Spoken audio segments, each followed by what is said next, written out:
سر یہ سوال یہ ہوتا ہے کہ اگر انتقال ہو گیا تو 11ویں کرنا ہے یا نہیں ہے۔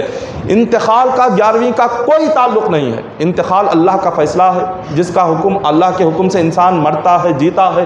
اگر کوئی 11ویں ایک ولی کی محبت میں ہم کرتے ہیں تو انتقال ہو گیا تو 1 سال تک نہیں کرنا، آئندہ سال کرنا، یہ غلط طریقہ ہے، یہ غلط سوچ ہے۔ آپ بالکل کر سکتے ہیں، اگر آج انتقال ہو گیا کل کوئی 11ویں کرنا چاہتا ہے بالکل آپ کریں۔ اور جو غلط طریقہ ہے اس 11ویں شریف میں، جو کم علمی کی وجہ سے لوگوں کو معلومات نہیں ہوتے، علم نہیں ہوتے، جانتے نہیں، جو غلط چیزیں ہیں وہ یہ ہے کہ آپ سامنے آگ لگا دیا، آپ نے آگ لگا کر اس کو چراغ سامنے رکھ دیے، 11 چراغ جل رہے ہیں اور سامنے بیٹھ کر ہم فاتحہ دلا رہے ہیں، یہ غلط ہے۔ شریعت میں اس کا کہیں ثبوت نہیں ملتا۔ کھانے پینے کی چیزیں رکھے لیکن آگ کو سامنے رکھنا یا ملیدہ بنا کر پھر اس میں آپ گھی ڈال کر چراغ جلانا یا چاندی کے چراغ رکھنا اور ان چراغوں کو سامنے رکھ کر پھر فاتحہ دلانا، عود ڈالنا، سامنے عود رکھا ہوا آپ اس کو ڈالتے جا رہے ہیں، دعا آتا جا رہا ہے، یہ چیزیں فاتحہ کے وقت میں سامنے نہیں رہنی چاہیے۔ عود کا مقصد ہے خوشبو، آپ خوشبو کے لیے ڈالے، سارے گھر میں ڈالے، کوئی حرج نہیں، لیکن علماء نے فرمایا فاتحہ کے وقت میں آگ کی کوئی چیز سامنے نہیں ہونی چاہیے۔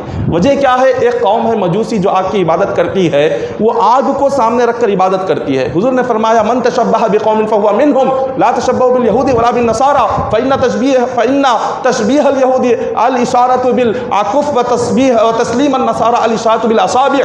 بخاری مسلم کی حدیث پاک ہے، حضرت عبداللہ شاہ صاحب اپنی کتاب زجاجۃ المصابیح میں اس حدیث پاک کو نقل فرماتے ہیں، حضور نے فرمایا کسی بھی قوم کا طریقہ تم مت اپناؤ، جو کافر اور مشرک یہود اور نصارہ کا جو طریقہ ہے تم مت اپناؤ، یہ مجوسیوں کا طریقہ ہے سامنے آگ کو رکھنا اور کچھ پڑھنا، تو یہ طریقہ اپنانے سے حضور نے ہمیں منع فرمایا ہے۔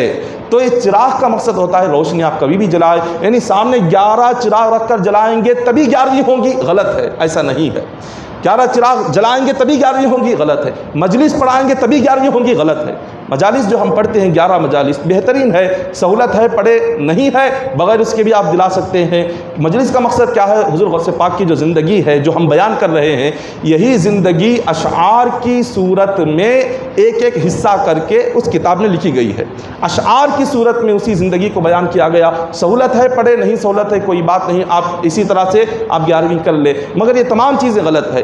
آپ اس طرح یہ ساری چیزیں نہ رکھیں، کھانے پینے کی چیزیں رکھیں اور آپ 11ویں شریف منائیں، الحمدللہ کوئی حرج نہیں۔